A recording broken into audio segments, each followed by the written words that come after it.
Donald ট্রাম্পের শুল্ক যুদ্ধে বাংলাদেশের উপরও কোপ। ৩৭% হলো ট্যারিফ, বিরাট চ্যালেঞ্জে উন্নয়নশীলরা, বলছেন বিশ্লেষক। আমদানি করতে গেলে বাংলাদেশ সহ সকলেরই উচ্চ মূল্য দিতে হবে তাদের আমদানিকারকদের, যেটা বাংলাদেশের রপ্তানিতে নেতিবাচক প্রভাব ফেলতে পারে। অর্থনৈতিক স্বাধীনতার নামে মার্কিন প্রেসিডেন্টের শুল্ক আরোপে তীব্র প্রতিক্রিয়া সারা বিশ্বে। পাল্টা বাণিজ্য যুদ্ধের হুঁশিয়ারি অনেকের।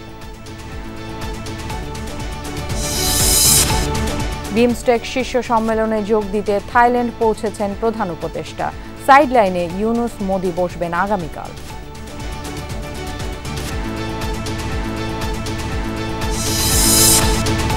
নির্বাচন প্রশ্নে অন্তর্বর্তী সরকার নিরপেক্ষতা হারালে দুর্ভাগ্যজনক হবে, বলছে বিএনপি। ছাত্র প্রতিনিধিদের পদত্যাগ করে রাজনীতিতে নামার আহ্বান লেবার পার্টি। ঈদের ছুটিতে কক্সবাজার সহ পর্যটন নগরীতে ভ্রমণপ্রিয় মানুষের উপচে পড়া ভিড়। বিধিনিষেধের কারণে সেন্ট মার্টিন দ্বীপে নেই পর্যটক।